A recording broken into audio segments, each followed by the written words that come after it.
Cuando abrí la pesada puerta del garaje de nuestra casa rentada y mis ojos se toparon con ese viejo Ford Fiesta 2010 azul y con la pintura ya devorada por el sol implacable, sentí que me faltaba el aire en los pulmones.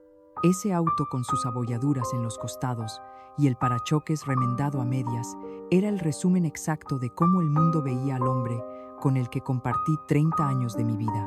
Me quedé allí parada en la penumbra con el vestido negro de luto pegado al cuerpo por el sudor frío, mientras mi nuera Fabiana daba un paso al frente. Sus tacones de diseñador resonaron contra el cemento resquebrajado de nuestro garaje con una prepotencia insultante.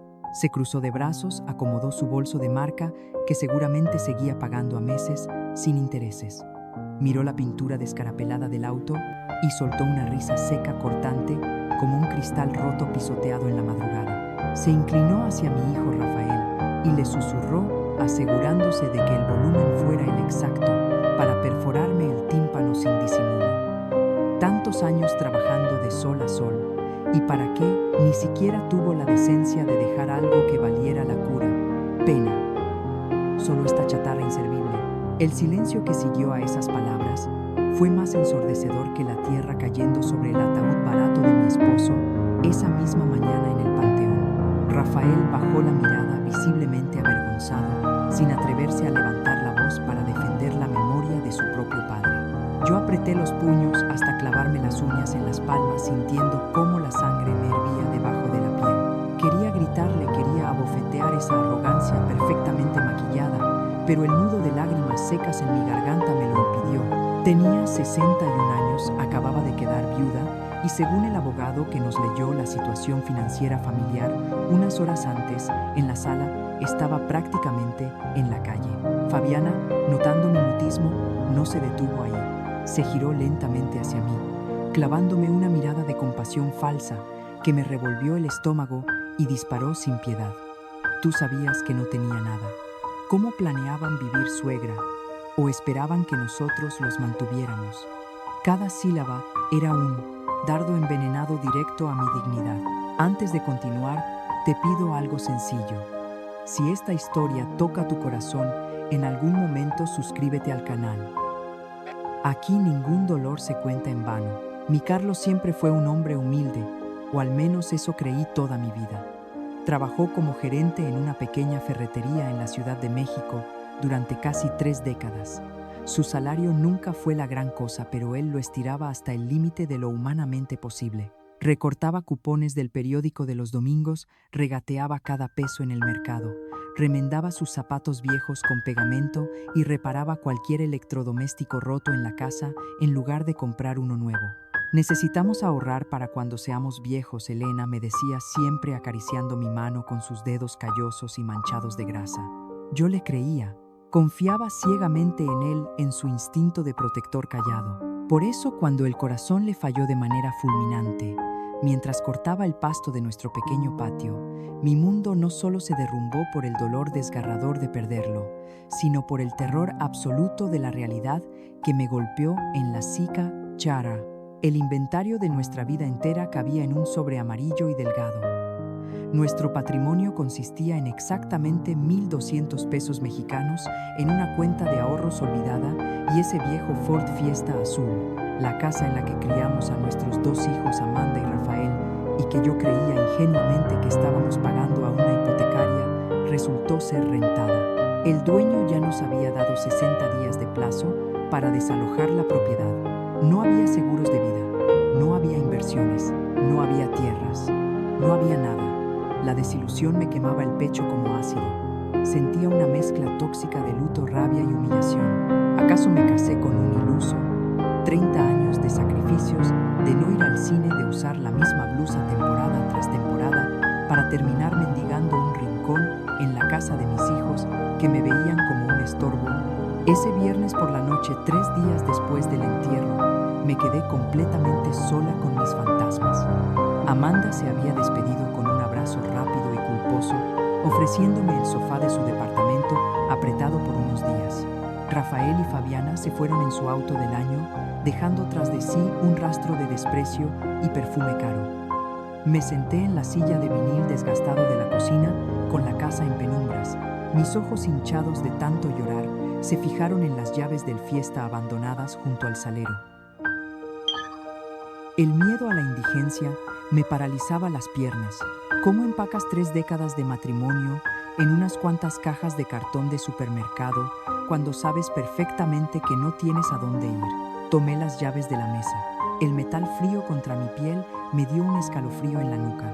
Necesitaba salir de esas 4 paredes que me asfixiaban con su olor a flores marchitas de velorio y a cera consumida.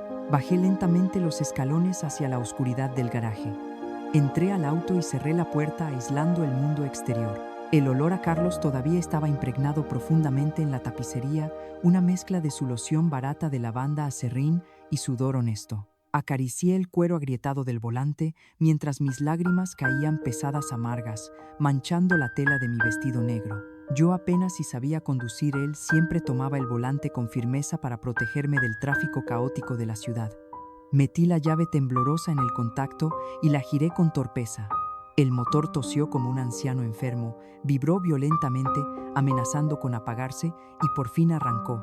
La radio se encendió de golpe tocando un bolero antiguo, de esos que bailábamos abrazados en la sala cuando éramos jóvenes y pobres pero felices. La apagué de un manotazo rudo, incapaz de soportar la tortura afilada de la nostalgia. Fue entonces cuando un destello azulado y extraño llamó mi atención en medio de las sombras.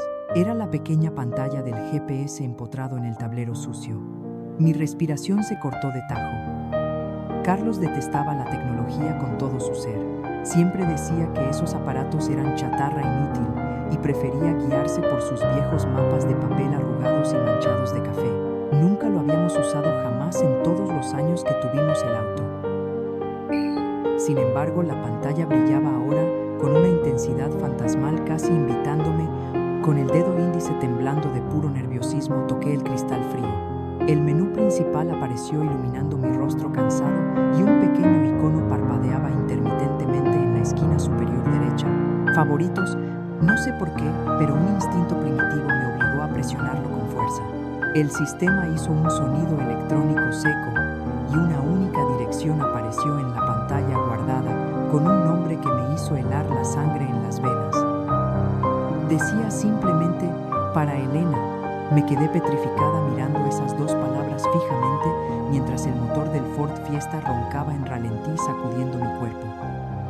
Carlos había escondido algo. Él había planeado esto deliberadamente. Mi esposo, el hombre que supuestamente no tenía ni en qué caerse muerto y que me había dejado a merced de las humillaciones de Fabiana, me había dejado una coordenada secreta. Miré el reloj digital del tablero, las 8:13 de la noche. Era tarde, estaba oscuro, y yo no había manejado sola en años. Sin embargo, una fuerza inexplicable me hizo apretar el botón de iniciar navegación. En 200 metros, gire a la derecha, ordenó una voz robótica y desalmada que rompió el silencio sagrado de mi luto. Puse las manos sobre el volante y pisé el acelerador. No lo sabía en ese preciso instante, pero aquel viaje ciego hacia lo desconocido en medio de la noche estaba a punto de desenterrar un secreto monumental que destruiría la arrogancia asquerosa de mi nuera y cambiaría el resto de mi vida, para siempre. El volante vibraba entre mis manos sudorosas mientras el viejo Ford Fiesta se abría paso por las calles iluminadas y caóticas de la Ciudad de México. La voz robótica del GPS cortaba el silencio sepulcral del habitáculo, dictando giros y salidas que me alejaban cada vez más de la zona que conocía. Me estaba volviendo loca. Era una viuda de 61 años persiguiendo las coordenadas de un muerto a mitad de la noche. En mi cabeza, como un disco rayado, no dejaba de repetirse la risa burlona de Fabiana cuando le pedí ayuda para pagar el camión de mudanza esa misma tarde. Ay, suegra, si su marido prefirió esconder los centavos bajo el colchón y dejarla en la calle en 60 días, no es nuestro problema. Nosotros tenemos una imagen que mantener, no hay espacio para bocas extra en nuestra casa. Me había escupido retocándose el labio con ese labial rojo que parecía sangre. Esa humillación me quemaba la garganta, pero a la vez me empujaba a pisar el acelerador con más fuerza. La mancha urbana comenzó a devorarse a sí misma, dando paso a una carretera interestatal oscura y solitaria que apuntaba hacia el estado de Hidalgo. Las luces de los pocos autos que me cruzaban me cegaban por fracciones de segundo. La oscuridad me aterraba, pero el terror real era la duda que se clavaba en mi pecho como una daga. ¿Y si todo esto era un error? ¿Y si Carlos le había prestado el auto a alguien más? Mi mente me castigaba con recuerdos de su avaricia. Enfermiza, recordé la graduación de Rafael. Yo le había suplicado a Carlos que me comprara un vestido nuevo para no desentonar con los consuegros la familia de cuna y apellidos compuestos de Fabiana. Él se negó rotundamente. Con el azul marino te ves hermosa, Elena. No hay que aparentar lo que no somos, necesitamos ahorrar, me dijo. Aquella noche, Fabiana me miró de arriba abajo y murmuró que yo parecía la sirvienta del banquete. Ese dolor, esa vergüenza de sentirme menos me acompañó por años. Carlos me había condenado a la humillación pública por no gastar 1,000 miserables pesos. El motor del Fiesta tosió bruscamente sacándome de mis pensamientos. El miedo me recorrió la espina dorsal. Si este pedazo de chatarra se apagaba aquí en medio de la nada, nadie vendría a buscarme. Mis propios hijos estaban demasiado ocupados viviendo su vida de apariencias como para notar mi ausencia. Si alguna vez te has sentido así, completamente invisible y desechable dentro de tu propia familia, quédate conmigo y suscríbete. ¿Desde qué ciudad de México nos estás acompañando hoy? Escríbelo. En los comentarios me encantaría saber quién está aquí conmigo, porque déjame decirte que no estamos solas en este camino oscuro. Respiré profundo aferrándome al volante, sintiendo el cuero agrietado que todavía olía a la loción barata de mi esposo. En 300 metros giré a la derecha, en camino no pavimentado, anunció la máquina. Mis ojos se abrieron de par en par. No había luces, no había casas, solo una brecha de terracería que se hundía en un bosque de árboles densos. Dudé, mi pie tembló sobre el freno. ¿En qué clase de problema se había metido? Mi esposo Carlos ganaba un sueldo modesto en la ferretería. ¿Y si le debía dinero a gente peligrosa? ¿Y si esta coordenada era una trampa de algún prestamista al que no le pudo pagar? Sin embargo, la desesperación de saber que en un par de meses no tendría techo es un motor más fuerte que la prudencia. Giré el volante con brusquedad. Las llantas del auto rechinaron y comenzaron a saltar sobre las piedras y los baches. Las ramas de los árboles golpeaban los cristales como garras de animales, intentando entrar arañando la pintura ya maltratada. Estaba aterrada. El crujido de la suspensión vieja del Fiesta era el único sonido, además de mi respiración entrecortada. El trayecto parecía no tener fin. Durante varios minutos agónicos, el auto se sacudió por aquel camino olvidado de Dios, hasta que de repente la maleza se abrió abruptamente. Ha llegado a su destino, sentenció el GPS, y la pantalla brillante regresó al menú principal, sumiéndome en una oscuridad casi absoluta. Detuve el auto en seco, levantando una nube de polvo que iluminaron los faros. Apagué el motor, pero dejé las luces encendidas. Mi corazón martillaba contra mis costillas con una fuerza brutal. Tomé mi celular, encendí la linterna y abrí la puerta de metal oxidado. El aire gélido de la madrugada me golpeó el rostro. Solo se escuchaba el canto de los grillos y el susurro del viento. Frente a mí, iluminado débilmente por los faros del coche, había un pequeño sendero peatonal. Caminé lentamente, sintiendo las piedras bajo mis zapatos gastados. Carlos, ¿qué querías mostrarme aquí? En medio de la oscuridad, susurré con la voz quebrada por el pánico y el coraje. Avancé unos 100 metros, apartando la vegetación con las manos desnudas. De pronto el sendero se ensanchó en un claro más pequeño, perfectamente limpio. Me quedé sin aliento. Mis piernas flaquearon hasta casi hacerme caer de rodillas. Allí, protegida por los árboles, se erguía una cabaña de madera hermosa, sólida y bien conservada. Pero eso no fue lo que me paralizó la sangre. Lo que me dejó completamente aterrorizada fue que a través de la pequeña ventana de la cabaña brillaba una luz tenue. Alguien la había encendido. Alguien estaba adentro esperando, y mi esposo llevaba 3 días bajo tierra. Me acerqué temblando a la puerta principal y, pegado a la madera iluminado por mi linterna, vi un sobre plastificado con mi nombre escrito con la caligrafía exacta e inconfundible de Carlos. La luz tenue que se filtraba por la pequeña ventana de la cabaña me paralizó la sangre en las venas. Estaba de pie sola en medio de un bosque lúgubre en el estado de Hidalgo, con las llaves de un Ford Fiesta viejo apretadas en mi puño y el corazón retumbando en mis oídos. El sobre plastificado pegado a la puerta de madera me miraba como una burla macabra. Tenía mi nombre Elena escrito con la caligrafía inconfundible de Carlos. Mi esposo llevaba 3 días bajo tierra. ¿Cómo era posible que hubiera una luz encendida adentro? El terror me invadió, haciéndome retroceder un paso. ¿Acaso había otra mujer? Una segunda familia oculta en esta propiedad perdida de la que jamás me habló. El resentimiento comenzó a mezclarse con el miedo. Durante 30 años, me tragué la humillación de vivir contando cada centavo, de mendigarle un par de zapatos nuevos, para que ahora resultara que él mantenía un refugio secreto.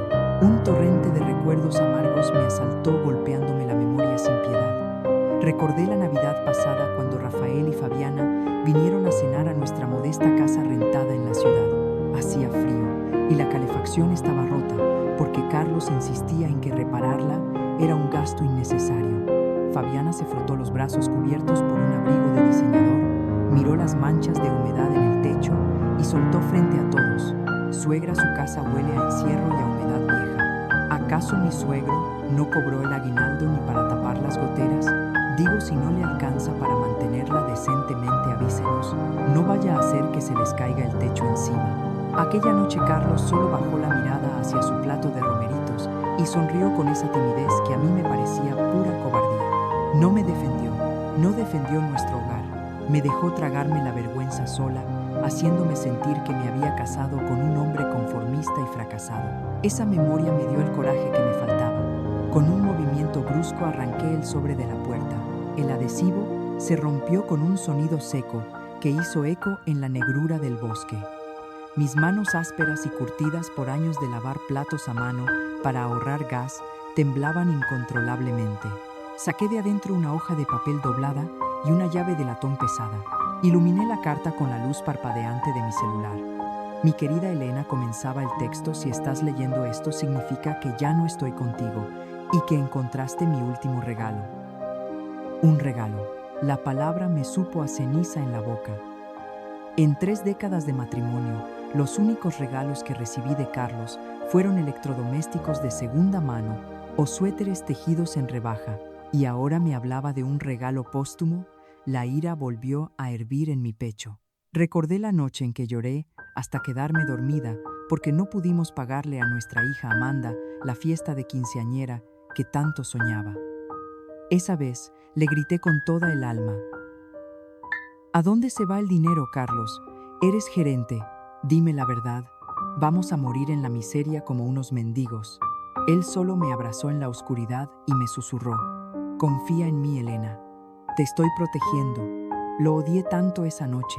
Lo consideré el hombre más mediocre del mundo. Continué leyendo la carta, sintiendo cómo las lágrimas calientes me nublaban la vista. Sé que debes estar confundida y tal vez hasta enojada conmigo ahora, pero te pido que entres y veas lo que preparé para ti durante todos estos años. Él sabía perfectamente que yo estaría furiosa. Él sabía que yo me sentiría traicionada. Apreté la llave de latón en mi mano izquierda hasta que los bordes se me clavaron en la piel. El mundo no es amable con viudas mayores sin recursos. Elena decía otra línea que alcancé a leer. El mundo no es amable. Vaya que no lo era. Las palabras crueles de mi nuera en el funeral resonaban como dagas en mi mente, recordándome que estaba a 60 días de quedarme en la calle. Metí la llave en la cerradura vieja. Para mi sorpresa, giró con un clic suave y bien engrasado. Alguien había estado cuidando de este lugar. Empujé la puerta de madera, la cual se abrió con un ligero rechinido, revelando un interior que me robó el aliento y me dejó completamente paralizada en el umbral. No era la guarida sucia de un prestamista ni el nido de amor de un amante. Era un refugio acogedor. La luz provenía de una pequeña lámpara sobre una mesa de madera robusta. Había un sofá sencillo, una cocineta impecable, pero lo que me hizo soltar un sollozo ahogado fue la pared principal. Estaba tapizada de fotografías nuestras. En el centro, enmarcada con cuidado, estaba la foto del día de nuestra boda. Yo con el vestido blanco que mi madre cosió a mano, Carlos con su único traje gris brillante, de puro desgaste ambos, sonriendo con una inocencia que la vida nos fue robando a golpes. A su alrededor, fotos de Amanda recién nacida, de los primeros pasos de Rafael, de nuestras escasas y humildes vacaciones en la playa. Mi esposo, el hombre al que Fabiana tildaba de inútil y miserable, había construido un santuario dedicado a nuestra familia en medio de la nada. Me acerqué lentamente arrastrando los pies como si el suelo fuera de cristal. En el centro de la mesa de madera, justo debajo de la luz tenue, descansaba otro sobre. Este era mucho más grueso, pesado, como los que usan en las notarías. Me senté en una de las sillas sintiendo el peso aplastante de los últimos 3 días, de los últimos 30 años, cayendo sobre mis hombros. El resentimiento que me había traído hasta aquí se estaba evaporando, dejando en su lugar un terror absoluto y una confusión que me asfixiaba. Si Carlos tenía los recursos para construir esta cabaña, para comprar este terreno, ¿por qué nos hizo vivir contando las monedas? ¿Por qué dejó que nuestros propios hijos lo miraran con lástima y desprecio?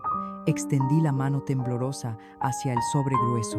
Sabía que al abrirlo la realidad que había conocido durante toda mi vida de casada se haría pedazos para siempre. Mis dedos temblorosos y torpes por el frío de la madrugada rasgaron el borde del sobre grueso que descansaba sobre la mesa de madera rústica. El papel crujió en el silencio sepulcral de la cabaña, liberando un fajo de documentos que olían a tinta fresca y a secretos guardados bajo llave. El primer papel que desdoblé tenía un sello notarial que brillaba a la luz de la lámpara. Era una escritura pública. Mis ojos recorrieron las líneas llenas de jerga legal hasta detenerse en 2 nombres: Carlos y Elena. Éramos dueños absolutos de esta cabaña y de 12 hectáreas de tierra a nuestro alrededor. Propiedad liquidada, decía claramente en la esquina superior de la página. Un mareo violento me obligó a sostenerme del borde de la silla. ¿Cómo era posible? Durante años aguanté que la víbora de Fabiana presumiera su departamento hipotecado a 40 años, restregándome en la cara que yo era una arrimada en una casa de renta. Y resulta que mi esposo, el hombre del viejo Ford Fiesta desvencijado, era el dueño de un paraíso terrenal en Huasca de Ocampo. Con la respiración entrecortada aparté la escritura y tomé el siguiente documento. Era el estado de cuenta de un banco que jamás en mi vida había pisado. La cifra impresa en negro casi me hace vomitar de la impresión: 782,450 pesos mexicanos.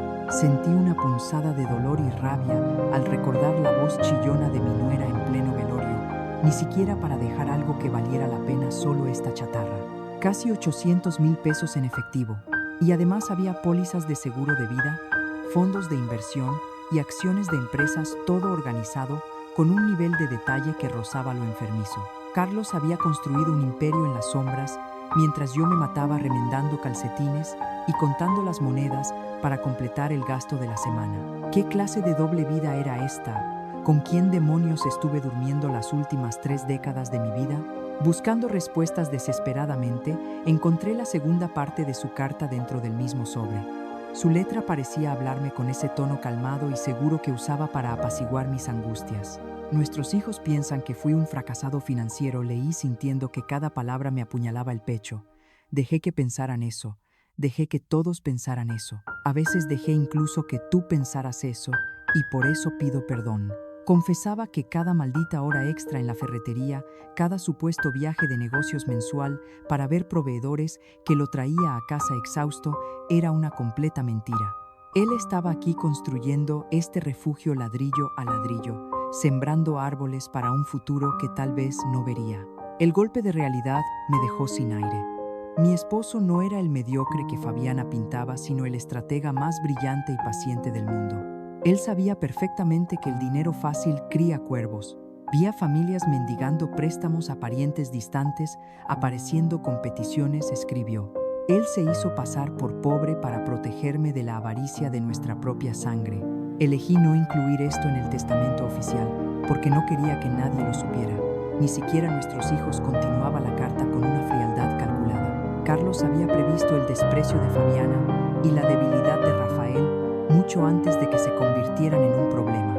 En el cajón de la mesa, me indicó encontraría el contacto del señor Augusto, un abogado de su entera confianza, que ya estaba al tanto de toda esta situación, y me ayudaría a transferir el imperio oficialmente a mi nombre. Pero el verdadero infarto emocional llegó en los últimos párrafos de su confesión escrita. En el dormitorio hay una pequeña caja fuerte empotrada en la pared, detrás del cuadro de nuestra primera casa. Sentí que las piernas no me daban para levantarme, pero el instinto me arrastró hasta la habitación contigua. Allí estaba el cuadro, una vieja acuarela de nuestros primeros años juntos. Lo descolgué con manos torpes y vi la caja de metal frío empotrada en el concreto. La contraseña es la fecha del día en que nos conocimos. ¿Te acuerdas? En la parada del autobús, durante aquella lluvia terrible, leí en mi mente las instrucciones de la carta. Un sollozo desgarrador brotó de mi garganta. Digité los números con la vista nublada: 09051979. El mecanismo hizo un clic metálico y la pesada puerta se abrió de par en par. Adentro no había más documentos legales ni fajos de billetes, sino una caja de terciopelo azul oscuro. Al abrirla lentamente, el brillo de un collar de oro con un dije de zafiro me cegó. Carlos siempre me decía que esa piedra combinaba con mis ojos, pero nunca, ni en mis sueños más guajiros, imaginé tener una joya así. Junto a la cadena, una última nota doblada con cuidado, para que siempre recuerdes que incluso en las dificultades, siempre fuiste mi tesoro más preciado. Caí sentada en la orilla de la cama de matrimonio, aferrando el collar y las cartas contra mi pecho. Lloré como un torrente incontrolable, aullando de dolor y de un amor tan inmenso que sentía que me rompía las costillas. Lloré por el hombre extraordinario que se tragó las burlas de su nuera, que soportó mi propia incomprensión silenciosa, solo para asegurar que cuando él faltara, yo fuera absolutamente intocable. Me había dejado llorando miseria en un departamento rentado, sí, pero solo para permitirme renacer aquí como la dueña de mi propio destino. La viuda indefensa y patética a la que Fabiana quería botar a la calle había muerto esa misma noche entre estos árboles. Era hora de llamar a mis hijos, citarlos en esta dirección y darles la lección más grande de sus vidas. El sol de la mañana se filtró por las rendijas de la cabaña, bañando mi rostro con una luz nueva, casi sagrada. La viuda desesperada que había llorado hasta quedarse dormida sobre la cama de matrimonio ya no existía. Me levanté con una energía que no sentía desde mis 20s. Preparé una taza de café negro en la pequeña cocineta y me senté frente a la mesa de madera rústica. Allí, esparcidos como si fueran un mapa de batalla, estaban los documentos, la escritura de las 12 hectáreas, la póliza de seguro y el estado de cuenta con los casi 800,000 pesos. No eran simples papeles, eran mi armadura. Tomé mi celular, que apenas tenía señal en este rincón de Huasca de Ocampo, y marqué los números de mis hijos.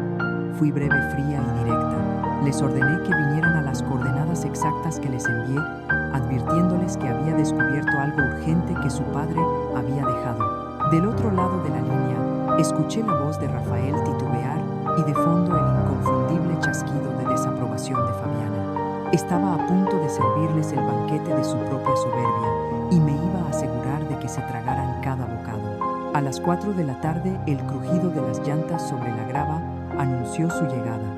Salí al porche y me crucé de brazos observando la escena. Amanda llegó primero en su pequeño Honda, bajándose casi corriendo con el rostro pálido por la preocupación genuina. Segundos después, el reluciente Audi de Rafael se estacionó torpemente, levantando una nube de polvo que ensució los zapatos de diseñador de Fabiana en cuanto abrió la puerta del copiloto. Ella miró el lodo en sus tacones, luego levantó la vista hacia la fachada de madera y soltó un bufido de desprecio. Suegra, por el amor de Dios, ¿qué locura es esta? Nos hizo manejar hasta este monte. ¿Para qué debería estar descansando y empacando, en lugar de andar conduciendo por ahí sola? Como loca me escupió sin molestarse siquiera en mirarme a los 103 ojos. Rafael, siempre tan tibio, solo miraba alrededor confundido, preguntando de quién era esta cabaña. No respondí a sus insultos. La verdadera elegancia no grita, simplemente demuestra. Les hice un gesto con la cabeza para que entraran. Vengan conmigo, les tengo que mostrar el montón de chatarra que su padre nos dejó, dije con una ironía tan afilada que casi cortó el aire. Al cruzar el umbral, la actitud de desdén de Fabiana chocó contra un muro de ladrillos. Sus ojos delineados recorrieron el interior acogedor, los muebles bien cuidados, la limpieza absoluta y la pared tapizada con nuestras fotografías familiares. El lugar no tenía olor a abandono, sino a madera fina y a un hogar levantado con devoción. Los guié hasta la mesa del comedor, donde los documentos reposaban bajo la luz de la lámpara. Con una voz que no me tembló ni un milímetro, comencé a relatar la historia del GPS oculto en el Ford Fiesta azul, el viaje a medianoche y la carta de Carlos. Entonces, con un movimiento lento y calculado, deslicé el estado de cuenta bancario, las inversiones y las escrituras hacia el centro de la mesa. Amanda se llevó las manos a la boca rompiendo en llanto al ver los números y comprender la estrategia financiera y el sacrificio silencioso de su padre. Rafael se quedó mudo con la mandíbula tensa leyendo una y otra vez la hoja de propiedad de la tierra a nuestros nombres. Pero fue el rostro de Fabiana el que me dio la mayor satisfacción de mi vida. La sangre se le escurrió de la cara dejándola blanca como el papel. Su arrogancia se desmoronó visiblemente en un instante al ver todo el patrimonio sobre la mesa. Rafael, con los ojos vidriosos y la voz temblorosa, levantó la vista hacia mí. ¿Por qué nunca nos contó? ¿Por qué vivir como si estuviéramos siempre al borde de la quiebra cuando teníamos esto? Preguntó. Le entregué la carta de su padre señalando el párrafo exacto. Léelo tú mismo, le ordené. Rafael leyó en voz alta. Como Carlos quería protegernos de que el dinero nos cambiara, como sabía que la verdadera riqueza no está en ostentar y presumir. Mientras mi hijo pronunciaba esas palabras, clavé mi mirada directamente en las pupilas de Fabiana. Ella intentó sostener el contacto visual, pero la vergüenza fue más fuerte y tuvo que mirar al piso. Su padre me protegió hasta su último suspiro, afirmé alzando la barbilla. Él sabía que el mundo es cruel con las viudas mayores sin recursos. Él sabía que yo no podía depender de nadie ni ser una carga para mis hijos. Él me compró mi libertad. El despertar de una mujer es imparable. Y cuando nos damos cuenta de nuestro verdadero valor, ya no hay humillación que nos alcance. Si estás de acuerdo conmigo, deja tu like. ¿Tendrías la misma valentía que estoy teniendo ahora frente a quienes me despreciaron sin piedad? El silencio en esa cabaña pesaba 1 tonelada. La hipocresía es un animal que se adapta rápido para sobrevivir. Fabiana, tragándose su orgullo machacado y notando el brillo en sus propios ojos lleno de cálculo, forzó una sonrisa temblorosa que no le llegó a los ojos. Bueno, esto es una gran sorpresa, balbuceó cambiando su tono venenoso por uno peligrosamente complaciente. Estamos muy felices por ti, por supuesto. Y si necesitas ayuda para administrar todo esto, ya sabes que Rafael tiene experiencia con inversiones, ¿no es así, querido? Sentí una carcajada ácida subir por mi garganta. Mi propio hijo parecía incómodo con el comentario de su esposa. Me puse de pie lentamente apoyando mis manos sobre la mesa y me incliné hacia ella. No te equivoques, Fabiana, le dije bajando la voz hasta convertirla en un murmullo mortal. Mis planes no cambiaron. Voy a seguir viviendo modestamente como Carlos me enseñó y no necesito asesoría financiera de alguien que finge éxito. Mi esposo ya me proveyó un abogado de absoluta confianza para que maneje todo esto. Ustedes pueden regresar a la ciudad. Yo, en cambio, me quedo aquí en mi propio espacio, administrando la chatarra que me dejó mi marido. Rafael intentó intervenir después pidiéndome perdón por no haber insistido en ayudarme y por haber dejado que Fabiana me tratara así, pero lo detuve abrazándolo suavemente. Está todo bien. Ustedes no sabían. Nadie sabía, le respondí. Las cartas estaban sobre la mesa literalmente. Observé desde la ventana cómo caminaban de regreso a sus autos. Fabiana, con un asentimiento rígido y visiblemente humillada, se dirigió al Audi de Rafael. El motor rugió y se alejaron levantando polvo por el camino de tierra iluminado por el atardecer, el mismo polvo del que Carlos nos había sacado en secreto. Me serví otra taza de té respirando el aroma a pino fresco y a victoria. Había ganado esta primera batalla y el peso de la humillación se estaba disipando, pero el destino, en su infinita ironía, aún me tenía reservada una sorpresa mucho más desgarradora, escondida entre las pertenencias de mi marido. Los días posteriores a la humillación de Fabiana transcurrieron con una calma extraña, casi pesada. El otoño había comenzado a pintar los árboles de Huasca de Ocampo con tonos cobrizos y dorados, un contraste brutal con el invierno que yo llevaba en el alma. Una tarde, mientras organizaba los papeles en un rincón de la sala, que había improvisado como oficina, mis manos rozaron algo áspero. Escondido en el fondo del cajón sepultado, bajo facturas viejas y manuales de herramientas, encontré un cuaderno marrón de tapa dura. Lo abrí con curiosidad y la respiración se me atascó en la garganta, al reconocer la caligrafía apretada y metódica de mi Carlos. No era un simple registro de gastos, era una especie de diario íntimo, una bitácora de sus ausencias. Las fechas retrocedían más de 2 décadas. 17 de marzo de 2001. Compré 2 hectáreas adyacentes más, leí en la primera página. El vendedor pensó que yo estaba loco, pero algún día Elena tendrá un lugar tranquilo para vivir. El impacto de esas palabras me hizo temblar de pies a cabeza. Mientras yo creía que mi esposo me engañaba con horas extras interminables, él estaba comprando a pedacitos mi libertad. Mis dedos acariciaban las hojas amarillentas, sintiendo el peso de cada sacrificio. Anotaba la siembra de cada árbol frutal, la cimentación de la cabaña, el techo, que construyó con sus propias manos. Hoy me tomó más tiempo de lo planeado. Quiero que Elena tenga un lugar sólido, que no necesite reparaciones constantes cuando yo ya no esté aquí. Un nudo de culpa y coraje me apretó el estómago. Recordé con rabia una boda a la que fuimos hace años. Carlos llevaba el mismo traje gris de siempre, el cuello de la camisa un poco raído. Fabiana, que ya andaba de novia con mi hijo, lo miró de reojo y murmuró a sus amigas que era una pena que Rafael viniera de una familia de muertos de hambre, que no tenían ni para vestirse decentemente en un evento social. Y pensar que en ese preciso momento, ese muerto de hambre acababa de terminar de techar una propiedad que valía 100 veces más que la ridícula vida de plástico de mi nuera. Él soportó ser el hazmerreír de esos estirados, se tragó su orgullo de hombre solo para asegurarse de que esta cabaña fuera mi fortaleza indestructible. A medida que avanzaba en la lectura, las entradas del diario se volvían más erráticas con una urgencia que me erizaba la piel.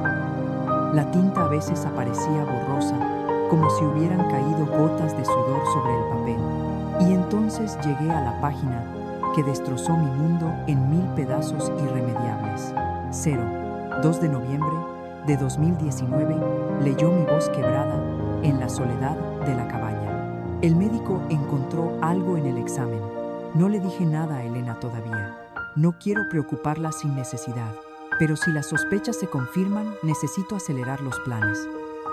El aire se me escapó de los pulmones. Me agarré del borde del escritorio, sintiendo un vértigo insoportable. 2019, 5 años antes de su muerte. Volteé la página con desesperación, rompiendo el papel. Confirmado. Es un problema cardíaco grave. El médico recomendó cirugía, pero las chances no son buenas y el costo nos dejaría en la calle. Decidí no contarle a Elena. ¿Para qué?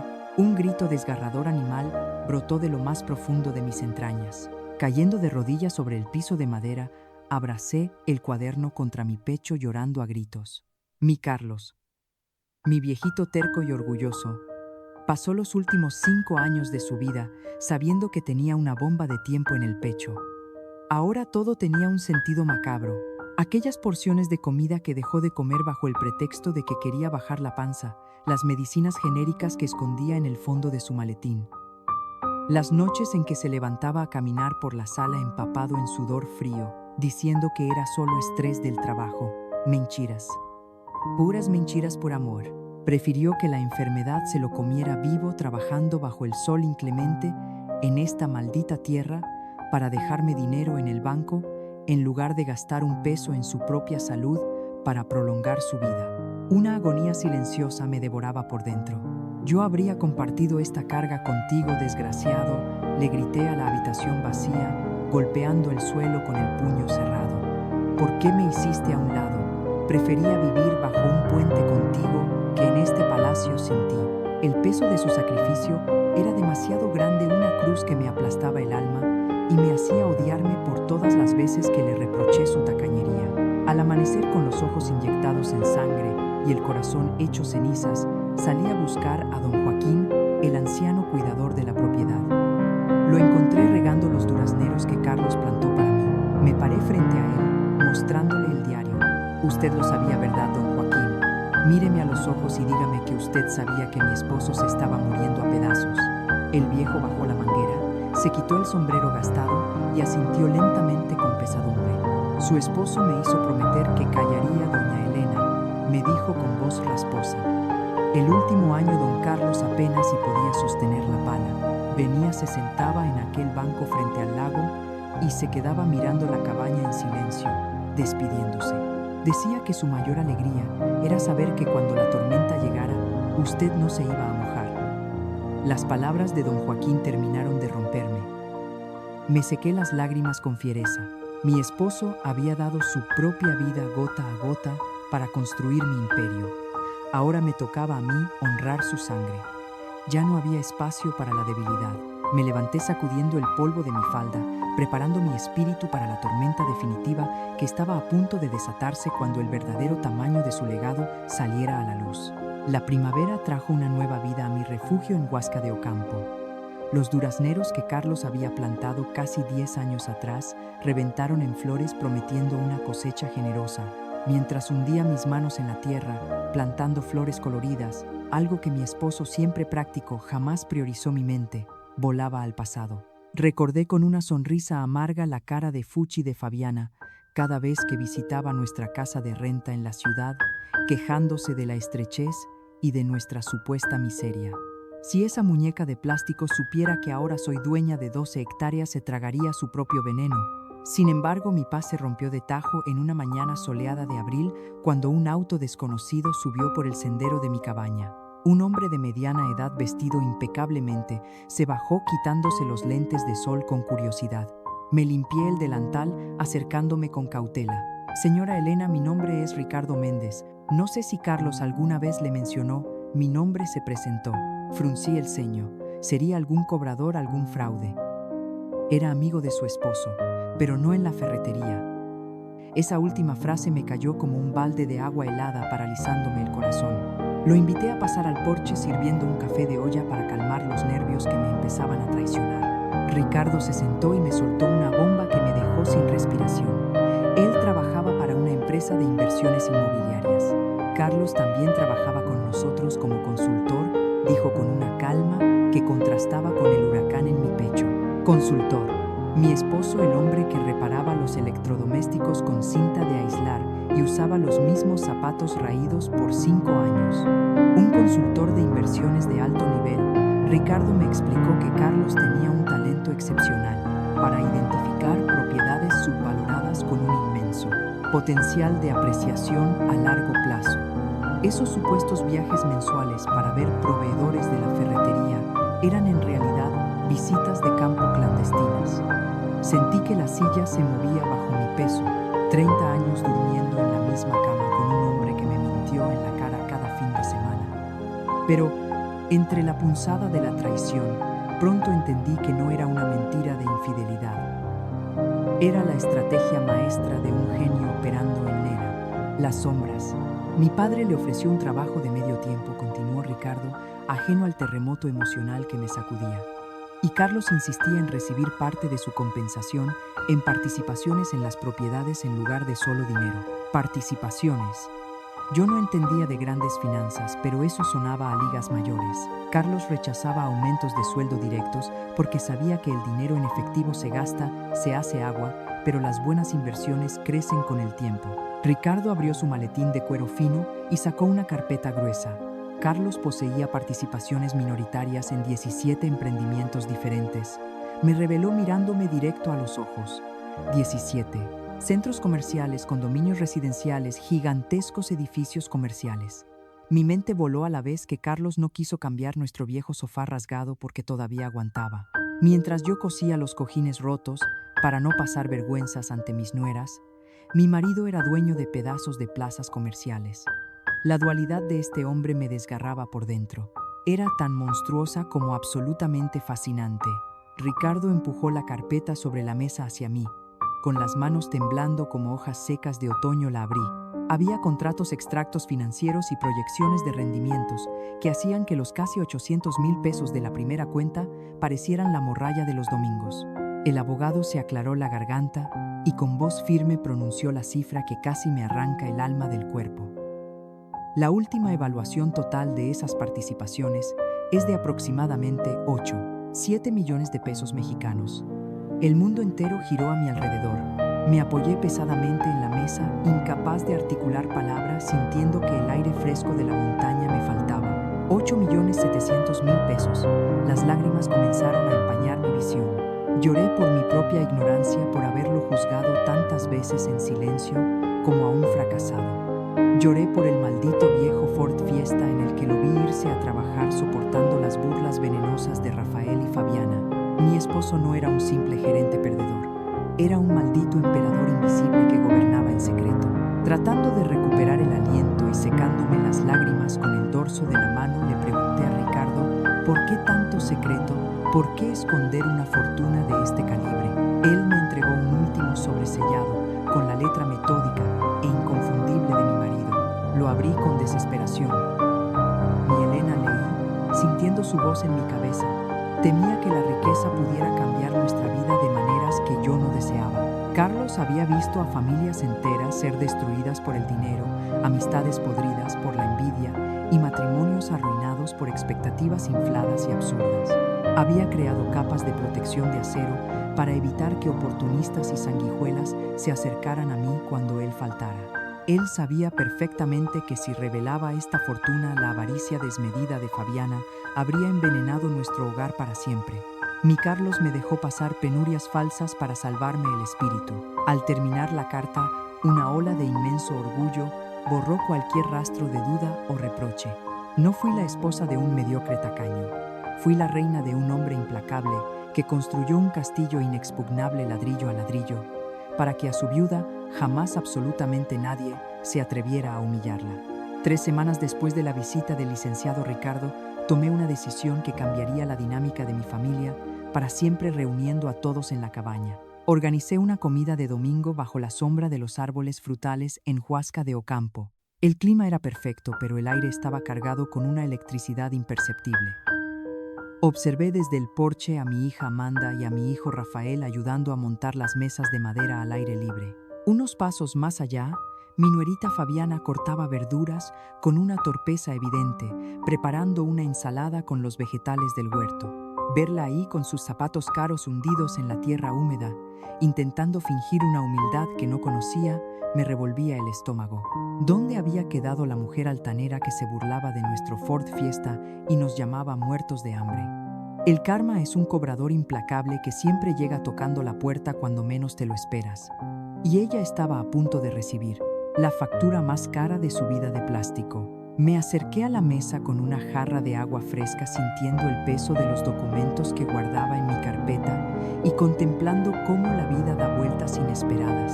Fabiana levantó la vista y me regaló una de esas sonrisas tensas de comercial barato. Me preguntó si todo estaba bien, notando mi silencio contemplativo. Sabía perfectamente que ella y Rafael estaban ahogados hasta el cuello en deudas, a punto de colapsar por andar queriendo apantallar a sus amistades fresas, manteniendo un estilo de vida más allá de sus posibilidades. Sentí una punzada de lástima mezclada con un profundo desprecio.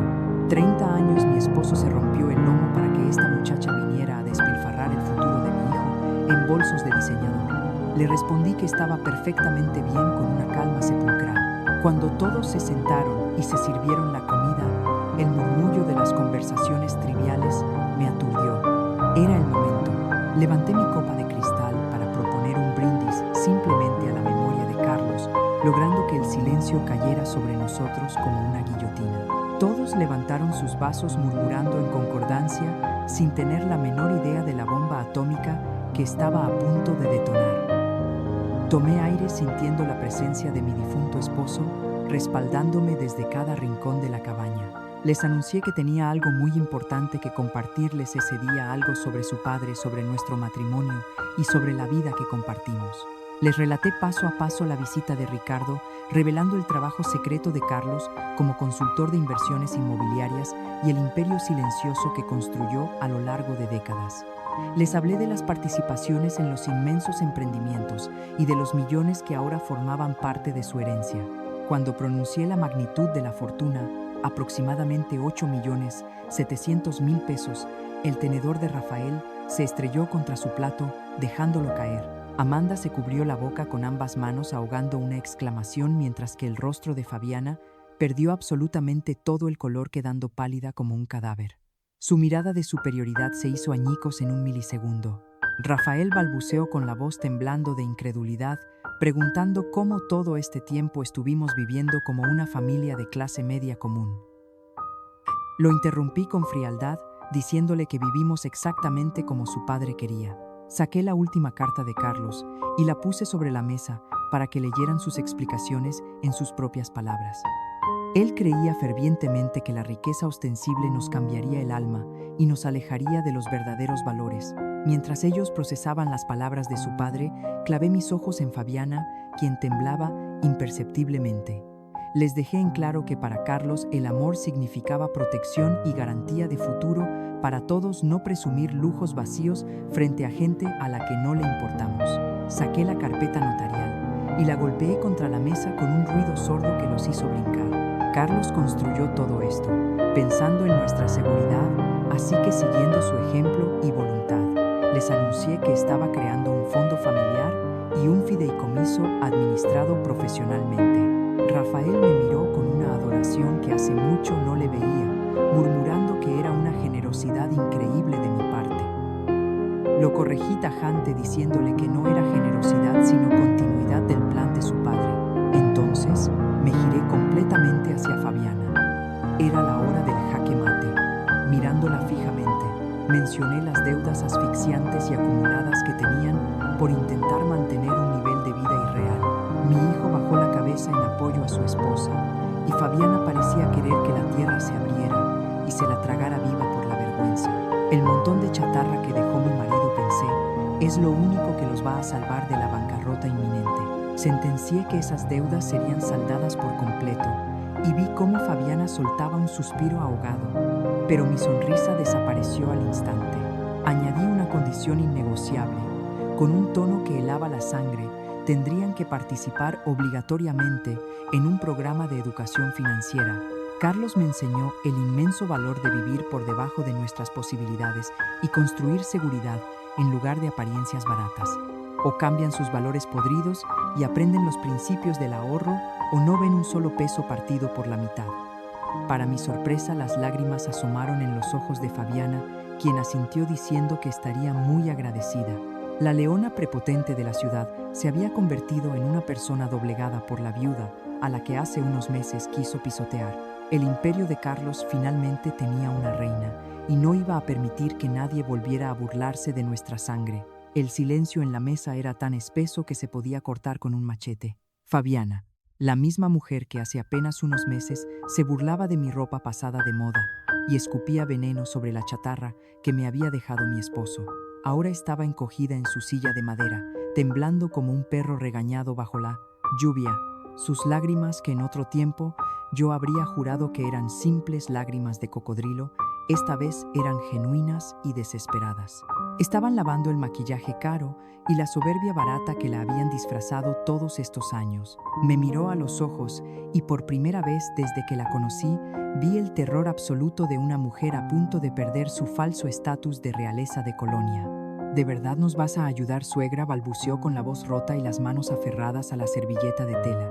Sentí una punzada de satisfacción oscura, un fuego vindicativo que me quemaba agradablemente el pecho. Yo tenía el poder de aplastarla, de dejarla en la calle con sus bolsos de marca vacíos y su orgullo hecho pedazos. Podía pagarle con la misma moneda del desprecio, pero recordé la lección silenciosa de mi Carlos. La verdadera fuerza de un líder no es destruir a quien te humilló cuando lo tienes de rodillas, sino enseñarle a no volver a morder la mano de quien le da de comer. Le respondí que sí, pero que las reglas ahora las dictaba yo, la dueña absoluta de la chatarra y de las 12 hectáreas que pisaba. Fue entonces cuando la coraza de cristal de mi nuera terminó de hacerse pedazos por completo. Rompió en un llanto descontrolado, un llanto feo, ruidoso y liberador, confesando frente a toda la familia que estaban ahogados hasta el cuello. Habían reventado 3 tarjetas de crédito, topadas en tiendas de prestigio, solo para fingir ante sus amistades que tenían dinero para vacacionar a todo lujo, mientras en casa contaban los centavos a escondidas. Pasé tanto tiempo juzgándolos, creyendo que éramos más exitosos. Sollozó arrastrando las palabras entre mocos y lágrimas de pura vergüenza. Y todo este tiempo mi suegro era el verdadero millonario y nosotros unos pobres diablos aparentando lo que no somos. El cinismo arrogante se había esfumado, dejando al descubierto la profunda miseria que es vivir como esclavo del qué dirán. Rafael le apretó la mano por debajo de la mesa con el rostro rojo de la pena y los ojos inyectados en sangre. Mi hijo, el hombre que yo misma había parido y criado, había permitido que lo castraran emocional y financieramente por no saber ponerle un alto a los caprichos superficiales de su mujer. Perdóname, mamá, me dijo, con la voz embargada, repitiendo la disculpa cobarde que me debía desde el día del velorio. Debí defenderte, debí defender a mi padre, en lugar de dejar que lo pisotearan.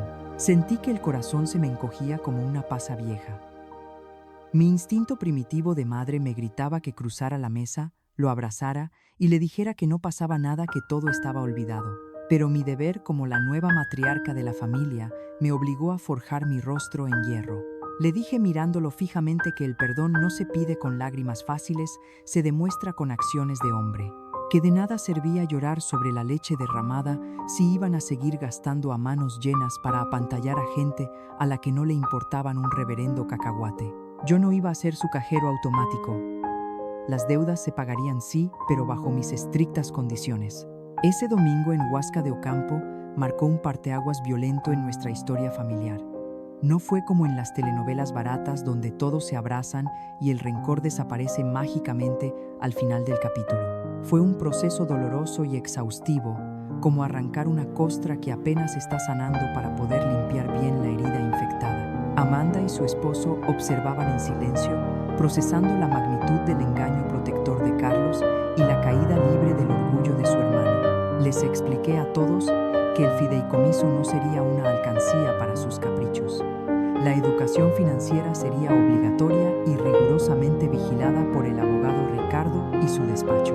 Fabiana, para mi absoluta sorpresa y desasosiego, asintió con una humildad que me desarmó por completo.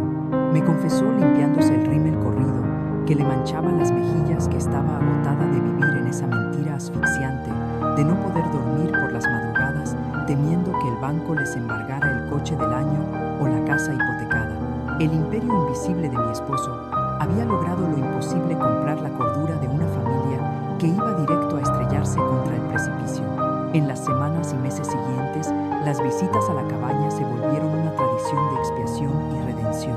Fabiana comenzó a llegar en tenis gastados y ropa sencilla, manchándose las manos de tierra en el huerto junto a don Joaquín, aprendiendo a cultivar tomates en lugar de cultivar envidias y chismes. Rafael empezó a sonreír de verdad, sin esa tensión perpetua que le endurecía las mandíbulas, trabajando codo a codo conmigo para mejorar el camino de terracería que antes tanto les asqueaba recorrer.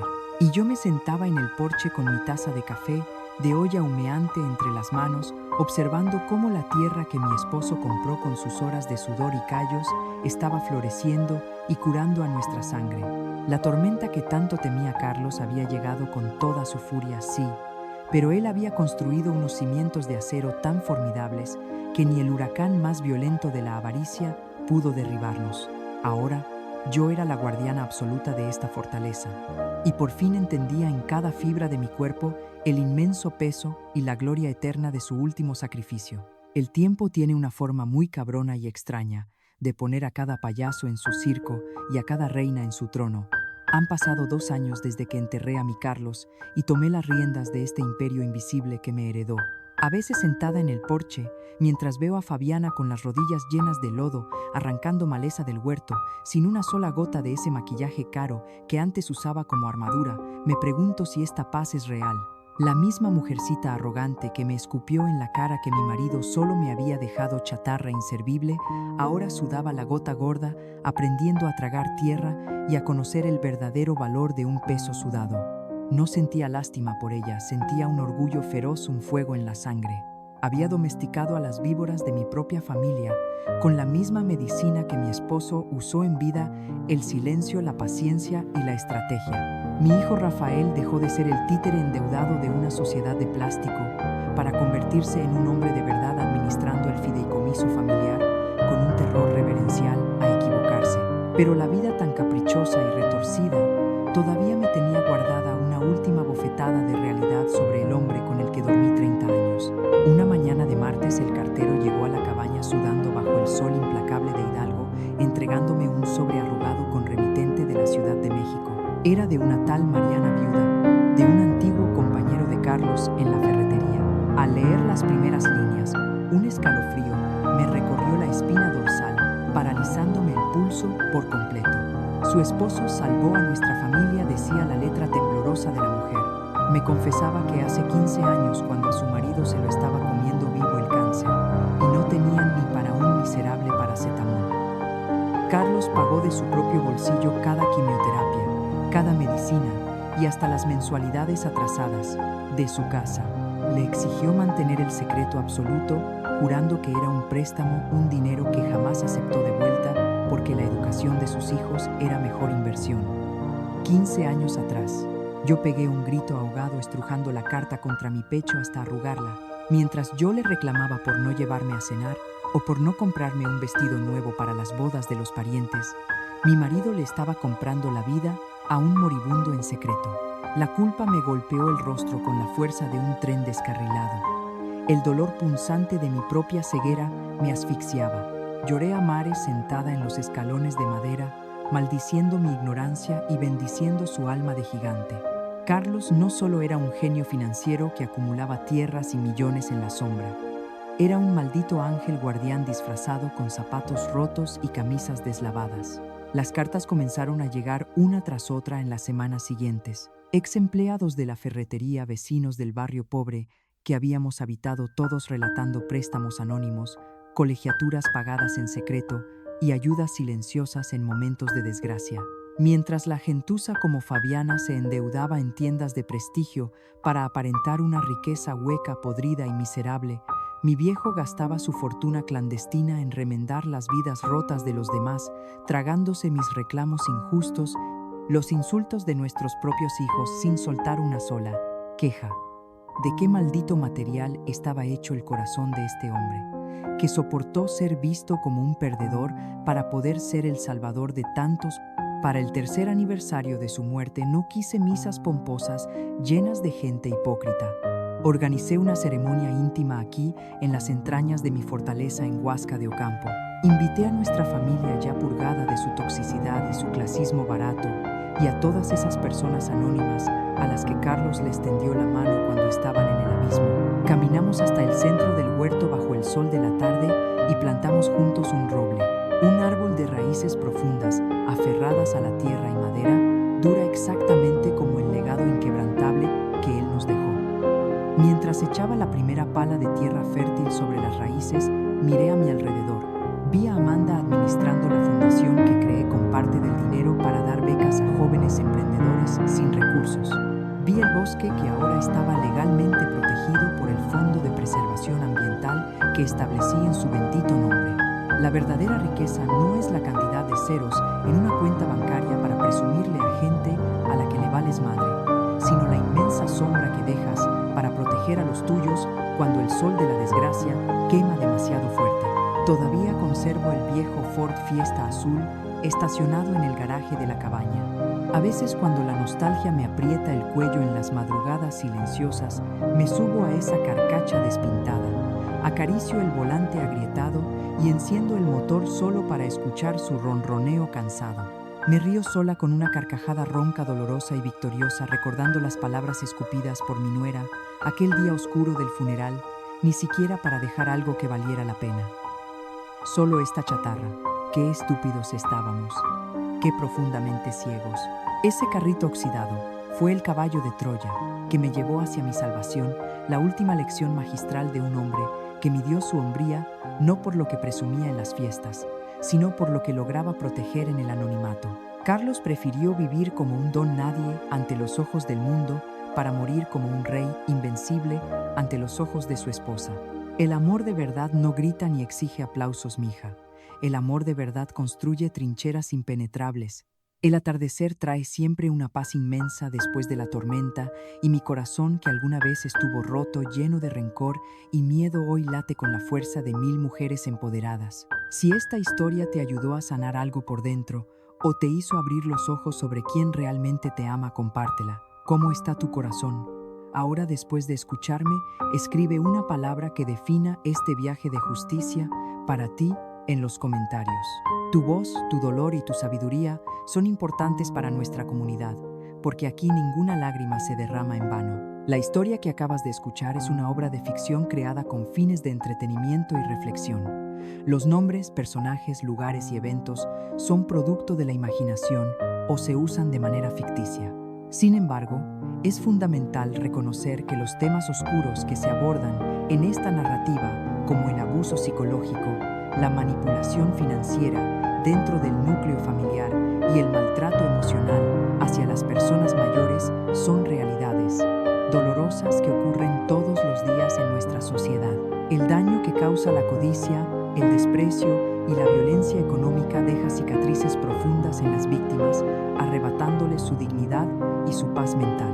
Si tú o alguien que conoces se encuentra atrapado en una situación de abuso familiar, manipulación o violencia de cualquier tipo, por favor, no te quedes en silencio. Romper el ciclo es el primer paso hacia la libertad. Te instamos a buscar ayuda profesional inmediatamente, acercándote a las autoridades locales, competentes instituciones gubernamentales de apoyo a la mujer y a la familia, o hablando con personas de tu entera confianza que puedan brindarte un refugio seguro. No estás sola y siempre hay una salida.